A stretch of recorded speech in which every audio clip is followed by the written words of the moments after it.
Hello students, all of you are most welcome to my YouTube channel Deep Edu Zone, and I am your host as usual Deepak Kumar. Today in this video once again I have brought the important notes on the two poems Pied Beauty and Thou Art Indeed Just Lord If I Contend, composed by G.M. Hopkins. So G.M. Hopkins ने ये जो poem लिखी है pied beauty और thou art indeed just lord if I contend, इन दोनों के बहुत ही इंपॉर्टेंट नोट्स लेकर आया हूँ जो कि आपके एग्ज़ाम्स के लिए बहुत ही हेल्पफुल हो सकते हैं, क्योंकि इनके थ्रू आपको पूरी कविता के बारे में पता चल जाता है, कविता के बारे में भी और पोइट के बारे में भी मैं इंपॉर्टेंट जानकारियाँ दे देता हूँ। तो इसको मिलाकर आप बहुत अच्छे तरीके से आंसर्स लिख सकते हैं। तो चलिए वीडियो शुरू करते हैं, और बाकी की जो वीडियोज़ हैं उसके लिए प्लेलिस्ट चेक करना ना भूलें। बीए फाइनल की प्लेलिस्ट में कई सारी पोएम्स वहाँ पर देख गई हैं, ठीक है, तो वहाँ पर आप देख सकते हैं। और अगर आप अदर यूनिवर्सिटी में भी पढ़ने वाले हैं तो आप कई सारी यहाँ पर लिटरेचर की प्लेलिस्ट हैं, तो उन प्लेलिस्ट में आप अपने काम के लिए जो आपके मतलब की वीडियोज़ हैं वहाँ पर आप देख सकते हैं। तो 29 को इस बार 29 जून को इंग्लिश लिटरेचर का फर्स्ट पेपर होने वाला है। तो जितने भी लोग हैं ज़्यादा से ज़्यादा जो भी इस वीडियो देख रहे हैं तो ज़्यादा से ज़्यादा लोग को शेयर करें अपने साथियों के साथ और उनकी मदद करें। और ये इंपॉर्टेंट नोट्स हैं जो कि मैं ठीक एग्जाम से पहले लेकर आया हूँ, ताकि आप इनको प्रिपेयर करके अच्छे नंबर ला सकें। तो चलिए आगे से बढ़ते हैं। तो यहाँ पर सबसे पहले हम पढ़ेंगे G.M. हॉपकिंस के बारे में। G.M. हॉपकिंस एज ए सोनेटियर कैसे हैं, कैसे कवि हैं, इसके बारे में जान लेते हैं। G.M. Hopkins is considered as a great sonneteer. G.M. Hopkins जो थे एक महान सोनेटियर थे ऑफ द विक्टोरियन एज। किस एज के? विक्टोरियन एज के। And he has written different types of sonnets, और उन्होंने डिफरेंट टाइप्स ऑफ सोनेट, कई प्रकार के विभिन्न सोनेट लिखे। He has suggested various names, और उन्होंने विभिन्न प्रकार के नामों को उन्होंने सजेस्ट किया है। उन्होंने विभिन्न नामों को सजेस्ट किया है, मतलब किस किस प्रकार के उन्होंने अलग अलग तरीके के सोनेट इन्वेंट किए। तो इसलिए उन्होंने यह सजेस्टेड वेरियस नेम, उन्हें कई प्रकार के नाम सुझाए, मतलब अलग अलग तरीके के सोनेट्स के उन्होंने इन्वेंट किए और उनके नाम सुझाए, उन्होंने उनको नाम दिया। विच इंडिकेट दियर रेंज, जो ये दिखाता है कि उनकी जो सोनेट लिखने की जो रेंज थी वो बहुत वाइड थी और काफ़ी वैरायटी लिए हुए थे, एंड वैरायटी, ठीक है। तो यह दिखाता है उनकी जो रेंज है कविता लिखने की और उनकी वर्सटैलिटी की, वैरायटी की, उसको दिखाता है।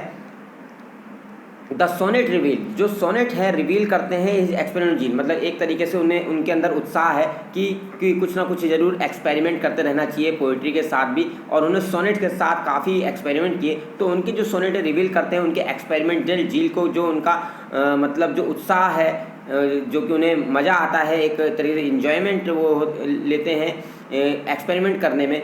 तो यहाँ पर देख सकते हैं। तो द सोनेट रिवील, तो सोनेट रिवील करता है उनके एक्सपेरिमेंट जील को दिखाता है कि उनके अंदर बहुत ही ज़्यादा एक्सपेरिमेंट करने की इच्छा थी। And as we can see in the poem, जैसा कि हम देख सकते हैं the poem, as we can see होगा, ये सीन नहीं होगा, as we can see the poem, जैसे कि हम पोएम देख सकते हैं SWC पाइड ब्यूटी रिटन, ठीक है। तो ये क्या हुआ? As we can see, SWC, जैसा कि हम देख सकते हैं जो पोएम है pied beauty written in curtal sonnet, उसे किस में लिखा है इन्होंने? कल्टल सोनेट, मतलब एक नया ही फॉर्म निकाल दिया इन्होंने। सोनेट जो हम पढ़ते आए हैं वो ये पढ़ते आए हैं कि भाई सोनेट जो होती है एक 14 लाइन की पोएम होती है, लेकिन उन्होंने एक नया सोनेट डेवलप कर दिया, इन्वेंट कर दिया, जिसे उन्होंने कल्टल सोनेट नाम दिया। पोएम ऑफ 10.5 लाइन, ठीक है। तो कैसी होती है? ये होती है 10 10.5 लाइन की एक कविता होती है, जबकि हमने ये पढ़ा है कि 14 लाइन की जो कविता होती है, पोएम होती है, उसे सोनेट कहा जाता है। लेकिन उन्होंने एक नया इन्वेंट किया, इन्होंने जो सोनेट लिखा उसे उन्होंने कल्टल सोनेट के रूप में लिखा। इन्वेंटर ऑफ न्यू फॉर्म, तो जो हॉपकिंस हैं वो इन्वेंटर है न्यू फॉर्म के, जो सोनेट लिखने का एक तरीका था, एक नया फॉर्म उन्होंने डेवलप किया।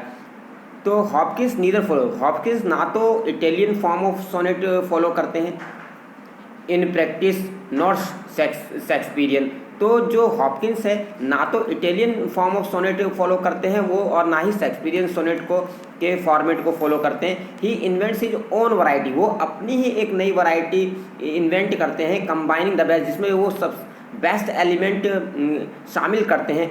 बोथ द टाइप्स, दोनों ही, मतलब उन्होंने कुछ विशेषताएं उन्होंने इटालियन सोनेट्स की भी ले ली और कुछ विशेषताएं शेक्सपियरियन सोनेट की भी ले ली, और दोनों को मिला के एक नया रूप और एक नए तरीके का उन्होंने सोनेट डेवलप किया। His sonnets are not sonnets only in genre, तो उनके जो सोनेट्स हैं वो केवल सोनेट्स नहीं है इन शानर। शानर का मतलब होता है GENRE, इसका लेकिन जो प्रोनाउंसिएशन थोड़ा अलग है, शानर। तो इस शैली मतलब उन्होंने एक उनकी जो सोनेट लिखने की शैली है, आर नॉट सोनेट, वो सोनेट्स नहीं है, ओनली इन शानर मतलब शैली में, स्टाइल में, शानर में स्टाइल। तो उनके सोनेट केवल सोनेट नहीं है, केवल स्टाइल में, शैली में ही सोनेट नहीं है। ही सेज, वो कहते हैं, तो उनके जो सोनेट्स हैं आर नॉट सोनेट, वो सोनेट्स नहीं है, ओनली इन शैनर में शैली में। ही सेज, वो कहते हैं द इंग्लिश सोनेट, जो इंग्लिश सोनेट हैं in comparison with the Italian, अगर हम उसकी तुलना करें इटालियन सोनेट से, इज शॉर्ट, वो शॉर्ट हैं मतलब छोटे हैं, लाइट हैं, लाइट मतलब हल्के हैं, एंड ट्रिपिंग है, एंड ट्रिपिंग का मतलब है कैची है, वो कैचिंग है, मतलब एक तरीके कैची है, वो एक तरीके से जो बहुत जल्दी रीडर का ध्यान खींचते हैं। एंड ट्रिफलिंग है, ट्रिफलिंग माने वेरी स्मॉल, बहुत ही ज़्यादा छोटे हैं। तो इंग्लिश सोनेट जो है वो इटालियन सोनेट की कंपैरिजन में अगर आप तुलना करेंगे, वो ज़्यादा छोटे होते हैं, हल्के होते हैं, हल्का उनका सब्जेक्ट मैटर होता है, ट्रिपलिंग होते हैं, कैची होते हैं, ध्यान खींचते हैं, एंड ट्रिफलिंग, और बहुत ही स्मॉल होते हैं। हॉपकिंस सोचते हैं, thinks that the English sonnet in comparison to the Italian sonnet, की इंग्लिश सोनेट जो है वो इटालियन सोनेट की तुलना में ज़्यादा शॉर्टर होते हैं, बोथ इन द सब्जेक्ट, दोनों ही मामलों में, चाहे वो विषय वस्तु की बात हो या फिर रीडर को जो पढ़ने में समय लगता है उसकी बात हो, is the time taken in reading it out, चाहे उसको पढ़ने की बात हो, तो पढ़ने में भी कम समय लगता है जो इंग्लिश सोनेट होते हैं, और वो साइज में भी छोटे होते हैं बजाय इटालियन सोनेट्स के। ठीक है, आगे देखते हैं। द पैट्रार्कल सोनेट, जो पैट्रार्कल सोनेट्स थे, ठीक है, पैट्रार्कल सोनेट जिन्हें इटालियन सोनेट भी कहा जाता है, पैट्रार्कल सोनेट कंसिस्ट ऑफ 14, तो उसमें 14 और 15 सिलेबल होते थे। एंड द इंग्लिश सोनेट, और जो इंग्लिश सोनेट होते थे वो कंटेन करते थे ओनली 11 सिलेबल होते थे, उसमें केवल 11 सिलेबल होते थे। तो सिलेबल क्या होता है, तो मैंने कई बार आपको बताया होगा, जैसे इंटेलिजेंट, जब हम किसी शब्द को पढ़ते हैं और उसमें वावल और कंसोनेंट की जो वावल की जो ध्वनि आती है, इंटेलिजेंट, ठीक है, तो इस तरीके से जो हम बोलते हैं इससे सिलेबल बोला जाता है।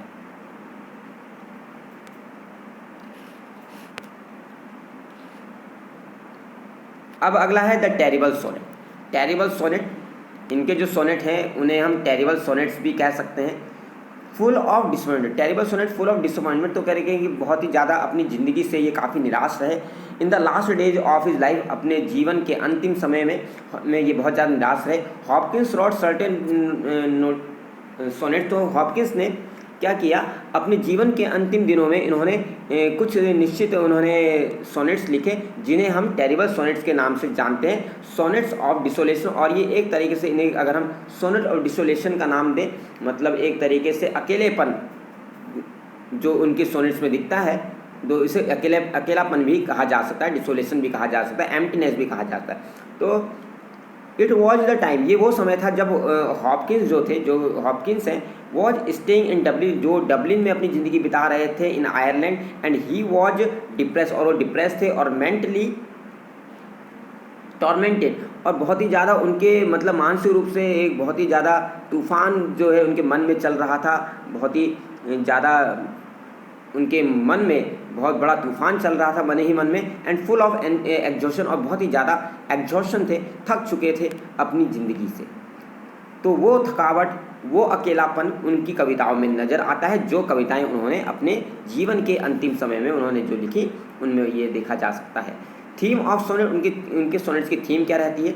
हॉपकिंस सोनेट, जो हॉपकिंस के सोनेट्स होते हैं, describe the changing nature of his relationship, तो उनमें नज़र आता है, हम देखते हैं कि उसमें describe the changing nature of his relationship to God, जो कवि का भगवान से जो रिश्ता है वो बदलता रहता है, उसको हम देखते हैं। तो हॉपकिंस के सोनेट हैं, सोनेट डिस्क्राइब करते हैं जो changing nature of his relationship to God, जो कवि का भगवान से जो रिश्ता है, उसका जो प्रकृति है वो बदलती रहती है। उस बदलती हुई प्रकृति या स्वभाव को उसके सोनेट्स में दिखाया गया है, उन्होंने अपने सोनेट्स में दिखाया है।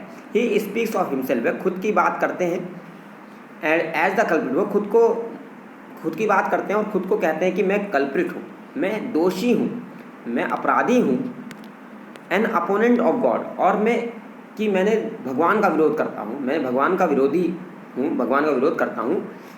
अ लॉस्ट शीप, मैं एक ऐसी शीप हूँ जो कि भटक गई थी, मतलब अपने रास्ते से भटक गई थी, मैं एक ऐसा व्यक्ति हूँ। तो दीज सोनेट्स डील, ये जो उनके सोनेट्स हैं वो डील करते हैं विद सेल्फ सफरिंग, मतलब कहीं ना कहीं उन्होंने अपने कष्टों को, अपनी पीड़ाओं को, अपनी वेदना को उसमें दर्शाया है अपने सोनेट्स में। तो उसके सोनेट जो है वो संबंधित हैं, डील करते हैं सेल्फ सफरिंग, अपने ही कष्टों से, and self negation, self denial, मतलब एक तरीके से खुद ही में वो कॉन्ट्राडिक्शन में फंसे हुए हैं, एक आत्म द्वंद्व चल रहा है, उसमें फंसे हुए हैं।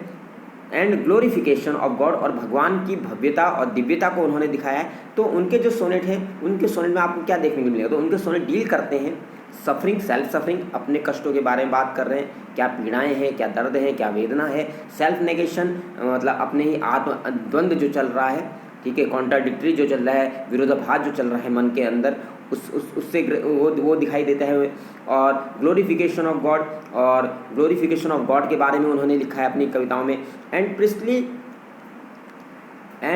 प्रिस्टली वर्च्यूज, एंड जो प्रीस्ट, मतलब प्रिस्टली का मतलब प्रीस्ट जो होता है पुजारी, एक पुजारी के रूप में जो गुण हैं उनके बारे में लिखा है। एंड स्पिरिचुअल क्वेस्ट, और जो एक आध्यात्मिक एक लंबी जो खोज चल रही है, वो किसी चीज़ को खोज रहे हैं, क्वेस्ट का मतलब अ लॉन्ग सर्च वो है। तो उनके सोनेट का विषय क्या क्या है, सेल्फ सफरिंग है, सेल्फ निगेशन है, और ग्लोरिफिकेशन ऑफ गॉड है, प्रिस्टली वर्च्यूज के बारे में बात करते हैं, और स्पिरिचुअल क्वेस्ट के बारे में बात करते हैं, आध्यात्मिक खोज के बारे में बात करते हैं। एज ए मेटाफिजिकल पोइट, इनको अगर हम मेटाफिजिकल पोइट कहें तो गलत नहीं होगा, क्योंकि ये आध्यात्म के बारे में लिखते हैं, जो भौतिक संसार है। मेटा का मतलब बियॉन्ड होता है, फिजिकल का मतलब बियॉन्ड फिजिकल थिंग्स, ठीक है। तो भौतिकता से परे ये कवि हैं। हॉपकिंस की पोइट्री पजेस करती है, उनमें विशेषताएं होती है, all the important qualities of metaphysical poetry, सभी प्रकार की जो मेटाफिजिकल पोइट्री है, जो आध्यात्म से रिलेटेड कविताएं हैं, वो उससे वो इम्पोर्टेंट चीज़ें नज़र आती है। तो हॉपकिंस की पोइट्री में पजेस करती हैं वो सारी खूबियाँ नज़र आती हैं, वो सारी खास बातें नज़र आती हैं जो कि एक मेटाफिजिकल पोइट्री में होती है। इन हिज विट, अपने बुद्धि और चातुर्य की अगर हम बात करें, इमेजरी, अपनी इमेजरी का मतलब होता है कि इस प्रकार की भाषा में लिखना, to write in such a language that creates a picture in your mind. तो एक इस तरह से वो लिखते हैं कि उनकी भाषा जो होती है वो इमेजरी होती है, जो कि रीडर के माइंड में पिक्चर क्रिएट कर देती है। टर्सनेस है, टर्सनेस का मतलब है बिल्कुल फ्यू वर्ड्स से लिखते हैं, बहुत ही प्रिसाइसली लिखते हैं, बहुत ही चुनिंदा शब्दों का यूज करते हैं, ऐसा नहीं कि बहुत डिटेल में लिखना चाह रहे हैं। प्रिसाइस वर्ड मतलब बहुत ही गिने चुने हुए, छटे हुए जो है उनके शब्द होते हैं, और स्टाइल ऐसी स्टाइल उनकी है। एंड इकोनॉमी ऑफ लैंग्वेज, और बहुत ही इकोनॉमी ऑफ लैंग्वेज है, लैंग्वेज जो है, भाषा जो है वो बहुत ही ज़्यादा किफ़ायती है, ऐसी ही मतलब खाली में बेफालतू की बातें नहीं करते हैं। एंड ब्लेंड ऑफ पैशन, और इनकी जो किफ़ायती लैंग्वेज है वो ब्लेंड है, वो मिश्रण है पैशन का, उसमें भावनाएं भी मिक्स हैं। इंटेलेक्ट एब्रप्ट स्टाइल, और इंटेलेक्ट एब्रप्ट स्टाइल मतलब एक तरह से बुद्धि और एक चतुराई जो है, जो उसमें अचानक से अनएक्सपेक्टेड जो है वो भी नज़र आती है। वो शैली उनकी इस तरीके की स्टाइल है जो स्टैंड्स करती है him in the list of metaphysical poet, जो उन्हें मेटाफिजिकल पोइट के लिस्ट में ला के खड़ा करती है। He is a metaphysical poet, वह एक मेटाफिजिकल पोइट है, not only in his style, ना केवल अपनी शैली में, but in the subject matter also, बल्कि अपने विषय वस्तु के मामले में भी वो मेटाफिजिकल पोइट कहे जा सकते हैं। अब बात करते हैं, सीधे आ जाते हैं पोएम के बारे में। अबाउट द पोएम पढ़ लेते हैं, कविता के बारे में। अब तक हमने एज ए पोइट उनके बारे में पढ़ लिया, अब उनकी 2 कविताएं जो 2 पोएम से प्रेस्क्राइब की गई हैं आपके सिलेबस में, उसके बारे में बात करते हैं। पहली है पाइड ब्यूटी।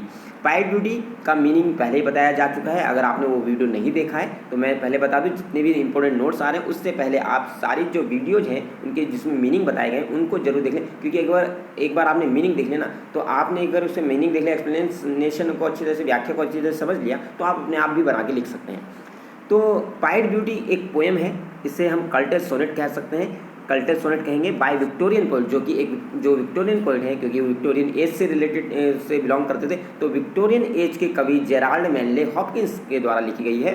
तो पाइट ब्यूटी एक कल्टेड सोनेट है।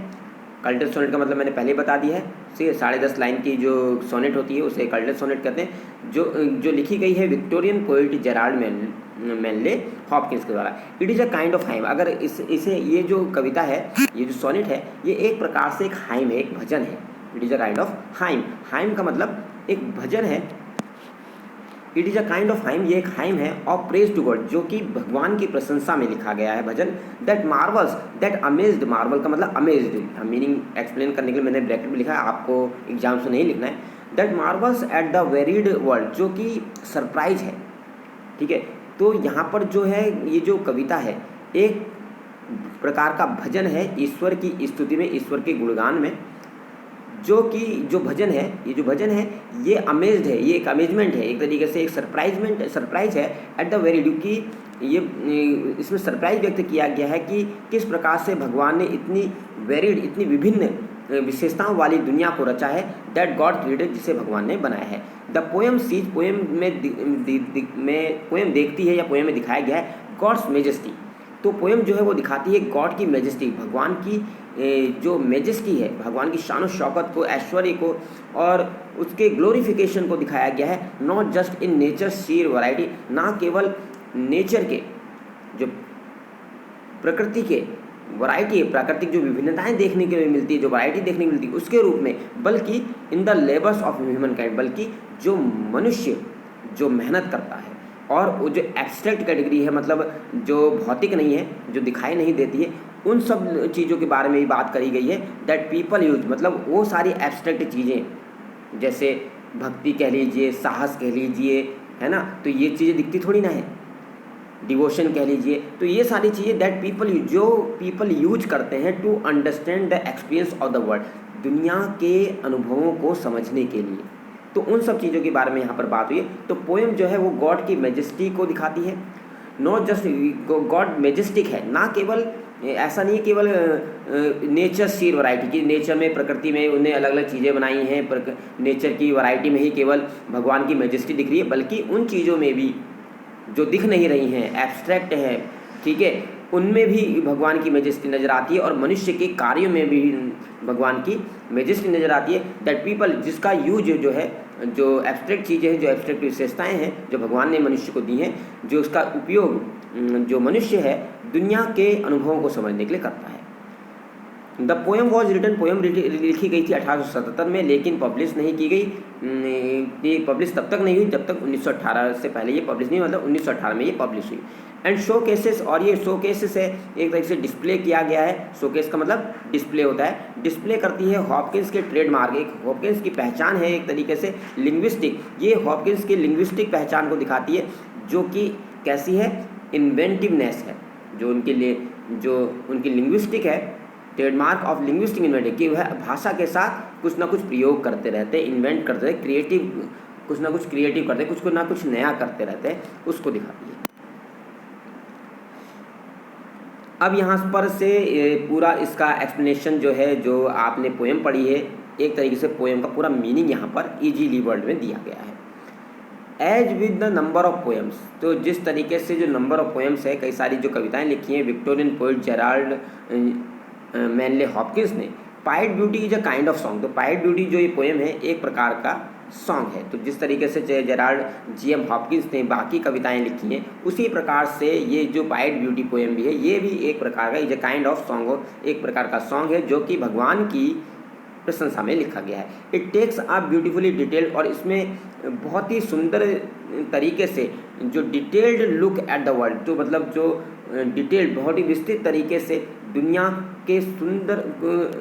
के जो लुक को बहुत ही डिटेल वाइज और सुंदर तरीके से रखा गया है। इन ऑल इट्स वैरायटी, जिसमें इसकी सभी वैरायटी को शामिल किया गया है। एंड सीज दिस वेरिएशन, और यह जो कविता है वो देखती है, ये दिखाती है इन दिस वेरिएशन की, ये जो वेरिएशन है, and abundance the glory of God's creation, और जो भगवान ने जो रचना की है उसकी मतलब एक तो ये दिखाती है कि भगवान ने कितनी सारी रचनाएं की हैं। यहाँ कई सारी वेरिएड चीज़ें, वेरिएशन काफ़ी देखने को मिलती है भगवान की रचनाओं में। और एबेंडेंस है गॉड की क्रिएशन में, मतलब बहुत ज़्यादा कई सारी चीज़ें आप देख सकते हैं जो भगवान ने बनाई हुई है। इन पर्टिकुलर और विशेष रूप से द पोएम जो है एडमायर करती है गॉड की कैपेसिटी की, भगवान में वो ताकत है, कैपेसिटी है फॉर क्रिएटिंग अपोजिट्स, कि वह अपोजिट चीज़ें क्रिएट कर सकता है। तो अगर हम देखें तो भगवान ने बहुत कुछ चीज़ें बनाई हैं, वहीं उसने लैम्प बनाया है तो वहीं उसने लायन बनाया है, ठीक है। इस तरीके की भी कविताएं हमने पढ़ी हैं। तो भगवान ने बहुत सारी ऐसी चीज़ें बनाई हैं जो कि अपोजिट हैं। The poem celebrates God's work, और पोएम में सेलिब्रेट किया गया है कि भगवान के कामों को, कि भगवान जो भी काम किया है इस दुनिया में उसका उत्सव मनाया जा रहा है। और इसी तरीके से यहाँ पर इन्वाइट भी किया गया रीडर भी इसको पढ़े और इन्जॉय करे कि भगवान ने देखो कितना अच्छा काम कर रखा है, और उसको सेलिब्रेट करे। To do the same. Pied means, pied का मतलब होता है हैविंग टू और मोर कलर, मतलब जिसमें दो या दो से ज़्यादा कलर होते हैं उसे बोलते हैं पाइड। मतलब एक तरीके से मल्टी कलर्ड आप कह सकते हैं, बहुरंगी कह सकते हैं।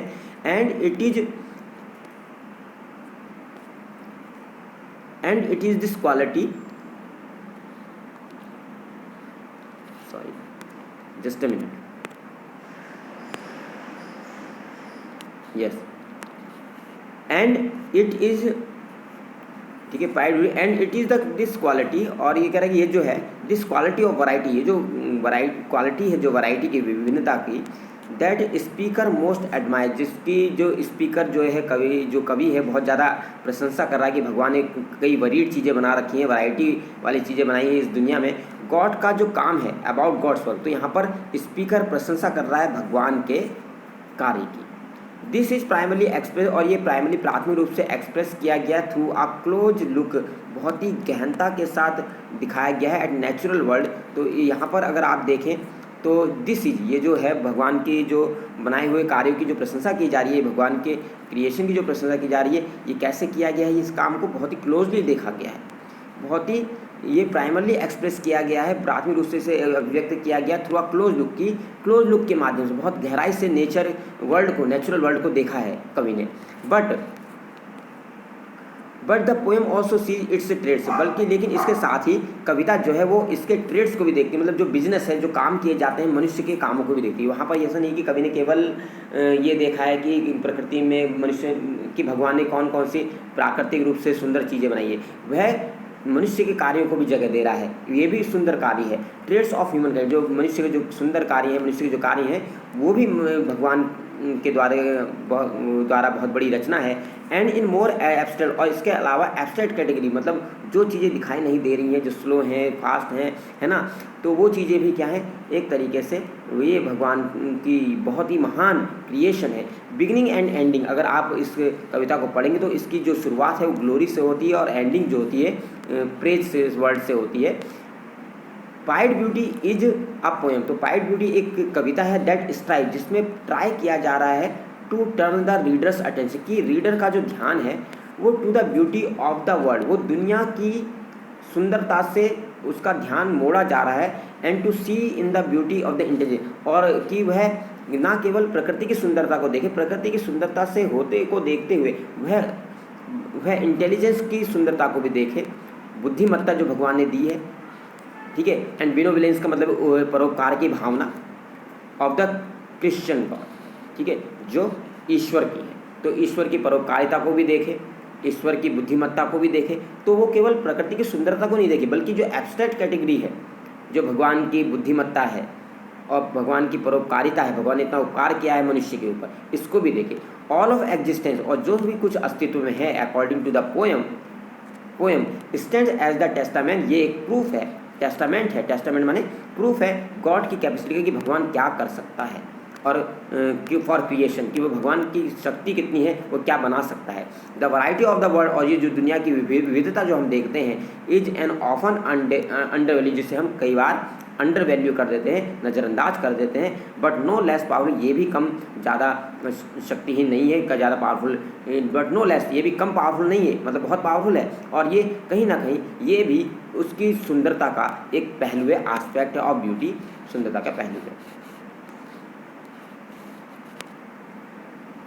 तो सीधे यहाँ पर आ जाते हैं, ठीक है, पोएम का यहाँ पर एक्सप्लेन किया जा रहा है यहाँ से। तो वो पोएम के बारे में इंट्रोडक्टरी था। अब यहाँ से लाइन वाइज मीनिंग आ रहा है, जो पोएम आपने पढ़ी है यहाँ से इसका लाइन वाइज मीनिंग आ रहा है। ठीक है, ये जो आपने अभी अभी पढ़ा था ये इसका एक तरीके से पोएम का पूरा सार है यहाँ पर। अब यहाँ पर इसका लाइन वाइज मीनिंग पढ़ लेते हैं, लाइन वाइज। ठीक है, द पोइट थैंक्स गॉड। तो पोइट क्या करता है, गॉड को धन्यवाद देता है फॉर क्रिएटिंग थिंग, कि हे भगवान आपका बहुत बहुत धन्यवाद कि आपने चीज़ें बनाई हैं that are spotty and varied, मतलब जो कैसी हैं, धब्बे वाली हैं, मतलब जिसमें कलरफुल स्पॉट्स हैं, एंड वेरिड और जो अलग हैं कलर में। ठीक है, फॉर स्काइज, और जो इस वह भगवान को धन्यवाद देता है कि उन्होंने स्काई बनाया है कलर, ठीक है, जिसमें 2 कलर हैं, and with as many colours as appear in the subtle variation in the coat of a patchy brown का। तो भगवान का यहाँ पर धन्यवाद देता है। देखिए पोइट क्या कर रहा है, थैंक करता है गॉड को फॉर क्रिएटिंग थिंग्स, की भगवान आपने चीज़ें बनाई हैं इसके लिए आपका धन्यवाद, दैट आर स्पॉटी, जो कि कलरफुल स्पॉट्स से भरी हुई है, एंड वेरिड, और बहुत ही ज़्यादा कलर अलग अलग प्रकार के रंगों से भरी हुई है। फॉर स्काई, और वो भगवान को धन्यवाद देता है स्काई बनाने के लिए, filled with as many colour, जो कई प्रकार के रंगों से भरा हुआ है, एज अपियर इन द, जो कि जैसा कि दिखाई देते हैं, सब्टल वेरिएशन, जो सूक्ष्म प्रकार की जो विविधता होती है, वेरिएशन लिए हुए थे, इन the coat of a patchy brown cow, जो एक धब्बे वाली जो ब्राउन काउ होती है, ठीक है, उसके शरीर पे कुछ धब्बे होते हैं। तो वैसे ही प्रकार की रंग बिरंगी दुनिया आपने बनाई है, उसी प्रकार से उसी 2 रंग वाली आपने 2 रंग वाला आपने स्काई बनाया है। फॉर द, और इसके साथ ही आपने क्या बनाया है, फॉर द पिंकिश डॉट, आपने पिंकिश डॉट्स बनाए हैं, जो पिंक कलर के, गुलाबी कलर के जो डॉट्स होते हैं, ट्राउट एक मछली होती है, उसकी स्किन पर आपने रंग बिरंगे वो धब्बे बनाए हैं। एज इट स्विम्स, जो कि तब दिखते हैं जब वो तैरती है, उसे देखा जा सकता है, थ्रू द वाटर, जब वो पानी में तैरती है उसको देखा जा सकता है ट्राउट मछली के। ठीक है, फॉर, इसी तरीके से फॉर हॉट कोल्स, और जो गर्म जलते हुए कोयले होते हैं, ठीक है, उसमें भी कलर दिखता है जब वो गर्म होता है। ठीक है, तो उसमें भी 2 तरीके कलर दिखते हैं। एंड फॉलन चेस्टनट, और जो चेस्टनट है जो कि गिरता है, कलरफुल चेस्टनट, वो तो जो गिरा हुआ चेस्टनट होता है तो वो फूट गया होता है, तो उसके अंदर का जो कलर है और एक बाहर का उसका खोल है, उसके जो 2 कलर हैं वो कलर है, मल्टी कलर्ड है इस तरीके से। And as it swims through the and the bird's wings, और जो चिड़िया है, फिंच चिड़िया जिसका नाम लिया गया था, तो फिंच चिड़िया के जो विंग्स हैं कलरफुल, वो फॉर द वे, और इसी प्रकार से। तो देखिए यहाँ पर पोइट क्या कर रहा है, थैंक कर रहा है गॉड को, हर बार कर रहा है, फॉर करके ये दिया जा रहा है किस के लिए कर रहा है, और वो भगवान को थैंक्स बोल रहा है for the land is broken, और फॉर द वे, और वो भगवान को और धन्यवाद दे रहा है फॉर द वे, कि जिस तरीके से भगवान, पहले तो उनने नेचुरल चीज़ों के लिए धन्यवाद दिया, मतलब जो नेचर में जो प्रकृति में भगवान ने बनाया है उसके लिए धन्यवाद दिया। अब वो उसके लिए धन्यवाद दिया जो भगवान ने किया है, फॉर द वे, और उस तरीके के लिए धन्यवाद, मतलब एब्स्ट्रैक्ट कैटेगरी कह सकते हैं। लैंड, जिस तरीके से भगवान ने लैंड इज ब्रोकन, लैंड को तोड़ा है, इनटू द पैटर्न्स, किस प्रकार से, किस पैटर्न से, किस तरीके से भगवान ने भूमि का बंटवारा किया है, जो धरती है उसको बांटा है, कि as people work on it, कि जिससे लोग उस पर काम कर पाएँ। पार्शनिंग इट, कहीं पर भगवान ने क्या करा, उसको पार्टीशन कर दिया, बांट दिया है, ऐसा बांटा है, it for sheep to graze, मतलब कहीं पर तो भगवान ने ऐसी जगह बनाई है जहाँ पर जो भेड़ें हैं आसानी से अपना चारा उनको मिल सके और वो घास चर सकें। Letting it rest to regain fertility, और कुछ ऐसा भाग छोड़ दिया है जहाँ पर फर्टिलिटी की जा सके। फर्टिलिटी का मतलब क्या है, उपजाऊपन। लेटिंग इट, और कुछ कुछ ज़मीन ऐसी छोड़ दी है जिसकी वजह से जो ज़मीन है वो अपनी उपजाऊ शक्ति को बनाए रख सके और दोबारा प्राप्त कर सके। और प्लोइंग इट, और कुछ ऐसी ज़मीनें हैं जहाँ पर खेती की जा सकती है, और कुछ ऐसी भूमि खाली छोड़ दी ताकि जो भूमि की उर्वरा शक्ति है वो बनी रहे, ठीक है, वो दोबारा गेन कर ले। इट टू प्लांट क्रॉप, जहाँ पर प्लांट उगाए जाते हैं क्रॉप फसल के रूप में। For all different kinds of human, और सभी प्रकार के जो मनुष्य जितने भी प्रकार की क्रियाकलाप इस धरती पर करता है उसके लिए भी आपका धन्यवाद है। What ever varied equipment it में यूज, जिसके कारण मतलब मनुष्य क्या करता है, अपनी बुद्धिमत्ता का यूज करते हुए परिश्रम करता है, और बुद्धिमत्ता का यूज करते हुए अलग अलग प्रकार के इक्विपमेंट का औजारों का यूज कर पाता है, उसके लिए भी आपका धन्यवाद। एवरीथिंग दैट सीम्स कॉन्ट्राडिक्टरी, और हर चीज़ जो भी इस दुनिया में कॉन्ट्राडिक्टरी आपको नज़र भी आती है, न्यू, जो आपको न्यू नज़र आती है, जो सिंगुलर लगती है, आपको ऐसी लगती है, विरली लगती है कि ये अपने आप में यूनिक है, और वियर्ड, और आप जो आपको अजीब लगती है, थिंग्स दैट आर प्रोन, जो कि ऐसी, और कुछ ऐसी चीज़ें जो टू चेंज, जो परिवर्तित होती रहती हैं, जो मतलब बदलती रहती हैं। और कवर्ड, ये और जो कवर्ड हैं, जो ढकी हुई हैं इन स्मॉल ब्राउन स्पॉट, जो छोटे छोटे भूरे धब्बों से ढकी हुई हैं। उन सब चीज़ों के लिए आपका धन्यवाद। हु क्रिएटेड देम, जिसने इसे बनाया है। हु क्रिएटेड देम मतलब इसे किसने बनाया, जिसने भी इसे बनाया। हु क्रिएटेड देम, इन सबको किसने बनाया है। सीधी सी बात है भाई ईश्वर ने बनाया है। विथ क्विकनेस एंड शोनेस, और जैसे भी बनाया है भगवान ने, क्विकनेस तेजी के साथ, शोनेस स्लोनेस मतलब धीमे। तो यहाँ पर जो भी चीज़ें बनाई हैं, तो जो भी चीज़ें बनाई हैं, कुछ क्विकनेस मतलब तेज़ी से, धीमेपन के साथ, कुछ मीठी हैं, कुछ खट्टी हैं टेस्ट में, और कुछ ब्राइट हैं, और कुछ डल लाइट है, मतलब उनका मध्यम प्रकाश है। तो ये सब जो चीज़ें हैं वो भगवान ने अपने तरीके से, अपने हिसाब से बनाई है। और God is the father of all these things, और भगवान इन सभी चीज़ों का स्वामी है। एंड दो ही हिमसेल्फ नेवर चेंज, यद्यपि भगवान कभी नहीं बदलता है, लेकिन फिर भी उसने कई प्रकार की वेरिड चीज़ें बनाई हैं, वेरिड थिंग्स बनाई हैं नेचर में, और काफ़ी कलरफुल चीज़ें बनाई हैं। वी शुड प्रेज गॉड, और हमें इसके लिए भगवान को धन्यवाद देना चाहिए। अगली पोएम जो है, thou art indeed just lord if I contend by Gerard Manley Hopkins. तो अब एक पोएम का मैंने आपको मीनिंग बता दिया, और इसी तरीके से अब जो दूसरी पोएम है उसका मैं आपको यहाँ पर मीनिंग बताने जा रहा हूँ। इसका जो इम्पोर्टेंट नोट्स हैं वो आपको यहाँ पर मिलेंगे, इसके इम्पोर्टेंट नोट्स। तो चलिए अब स्टार्ट करते हैं। तो देखिए यहाँ पर, द आर्ट इंडीड कह रहा है, you are indeed just lord. तो क्या कह रहा है, हे ईश्वर, you are indeed just lord, तुम वास्तव में लॉर्ड हो, लेकिन तब यदि मैं संतुष्ट हूँ। बाय जेराल्ड मैनले हॉपकिंस, तो जेराल्ड मैनले हॉपकिंस के द्वारा लिखा गया है। ये एक 14 लाइन की पोएम है, ये एक 14 लाइन की एक कविता है। That conforms to the traditional pattern, जो फॉलो करती है एक ट्रेडिशनल पैटर्न को, एन इटालियन और पेट्रार्कन सोनेट, जो इटालियन और पेट्रार्कन सोनेट लिखने का तरीका उसको फॉलो करती है। दिस मीन्स, इसका मतलब ये है, दैट बियॉन्ड हैविंग 14 लाइन्स, कि जो ये है, ये इससे आगे जाती है कविता, 14 लाइन की कविता से आगे निकलती है। And the poem also follows a pattern, और पोएम फॉलो करती है पैटर्न ABBA राइमिंग स्कीम का पैटर्न फॉलो करती है। इन द फर्स्ट 8 लाइन, पहली 8 लाइन्स में। एंड दिस, तो पहली 8 लाइनों में जो राइमिंग स्कीम बनी है इस पोएम की ABBA है। और section on the next section of the poem is known as the octave. This section, sorry, ये जो सेक्शन है, ये 8 लाइन की कविता, इसको ये ऑक्टेव कहलाता है। ऑक्टेव क्या होता है मैंने पहले ही बताया, Strange of 8 lines. In the second, और सेकेंड सेक्शन जो है जिसे सस्टेट कहा जाएगा, 6 लाइन की का जो स्टेंजा है। अब पैटर्न, ये जो पैटर्न है यहाँ पर, पैटर्न जो है राइमिंग स्कीम का वो है CD-C और D-C-D। वाइल द सस्टेट, जबकि जो सस्टेट है, जो 6 लाइन की का जो दूसरा पार्ट है, is known as very Petrarchan sonnet, वो थोड़ा सा पेट्रार्कन सोनेट से अलग है।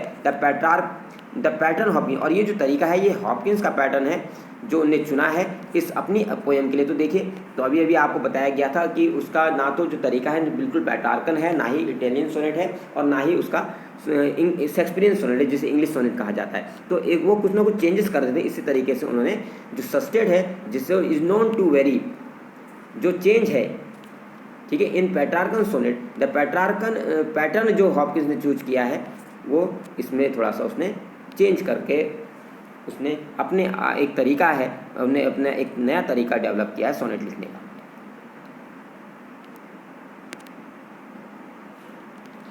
ठीक है, तो यहाँ पर हो गया। तो सस्टेट के बारे में मैंने बताया, ऑक्टेव और सस्टेट क्या क्या होते हैं। तो आगे बढ़ते हैं। अब यहाँ पर ये आ गया पूरा जो मीनिंग है, ये लास्ट स्लाइड है, तो यहाँ पर ये पूरा इसका मीनिंग आ गया। यहाँ पर लाइन वाइज मीनिंग है। The sonnet was written by, जो सोनेट है वो लिखी गई थी हॉपकिंस के द्वारा 1889 में। द ईयर ही डाइड, मतलब जिस साल वो मरा था तो उसकी मृत्यु के बाद ये पोएम छपी थी। इन द पोएम द पोइट, और कविता में poet makes a heart felt, तो पोइट ने एक तरीके से हृदय को छू लेने वाली एक शिकायत यहाँ पर करी है, भगवान से वो शिकायत करता हुआ नजर आ रहा है। दैट द राइटियस पीपल, कि जो सही लोग होते हैं, जो वास्तव में हकदार हैं और जो वास्तव में सही काम करने वाले जो लोग होते हैं, धर्म के रास्ते पर चलने वाले लोग होते हैं, वही क्यों सफ़र करते हैं इन दिस वर्ल्ड, वो इसी दुनिया में क्यों सफ़र करते हैं, वही लोग क्यों ज़्यादा कष्ट झेलते हैं, जबकि जो पापी है वो प्रॉस्पर हो जाता है, वो संपन्न हो जाता है।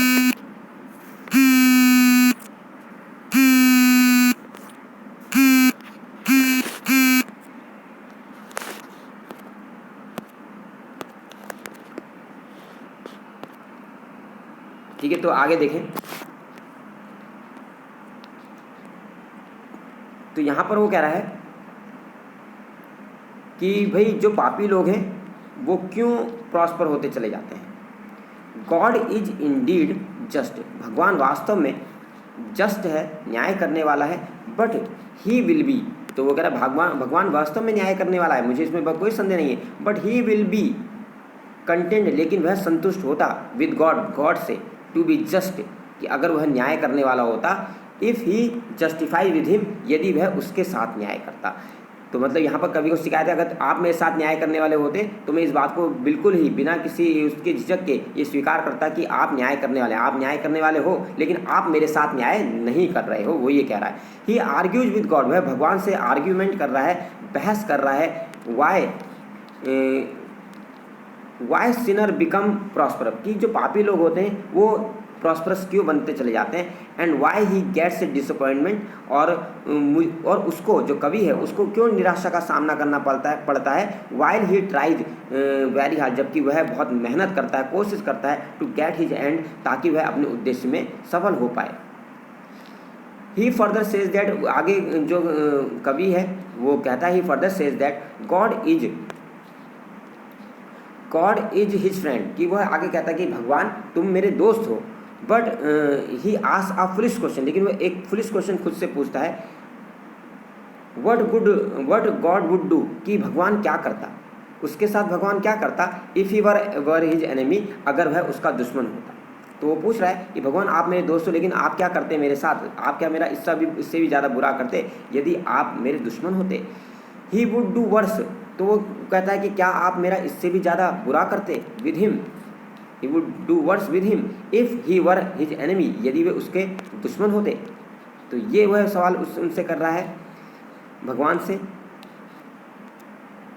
और इफ़ ही वर एनिमी, और अगर वो उसके दुश्मन होते, ही वुड डू वर्स, तो क्या जो भगवान है उसके साथ और बुरा करता, him, if he were his enemy, यदि वे उसके दुश्मन होते। वुड गॉड स्टॉप हिम, क्या भगवान उसको रोक देता, टू एकम्प्लिश, क्या उसको रोक लेता, टू एकम्प्लिश हिज वर्क, उसको उसके काम करने से रोक लेता, उसके काम को सक्सेसफुली पूरा नहीं होने देता, और ब्रिंग डिफीट फॉर हिम, या उसके लिए वह उसके लिए पराजय लेके आते। दोज पीपल, वो लोग, हु, वे लोग जो क्या करते हैं, वे लोग जो ड्रिंक करते हैं। Those people who spend their spare hour, वे लोग जो अपना खाली समय स्पेयर करते हैं, अपना खाली समय घंटे को बिताते हैं, खाली समय को ड्रिंकिंग करने में बिताते हैं, शराब पीने में बिताते हैं, ठीक है, ड्रिंकिंग करते हैं। And wine indulging in lust, या अपनी काम वासना को पूरा करने में लिप्त रहते हैं। आर मोर प्रॉस्पर, वही प्रॉस्परस क्यों होते हैं, वही संपन्न क्यों होते हैं। ऑन द अदर हैंड, दूसरी तरफ, द पोइट, जो कवि है, the poet himself spend most of time, कोई कवि स्वयं अपना जो समय है वो सबसे ज़्यादा समय वह भगवान की in the service of God, भगवान की सेवा में बिताता है।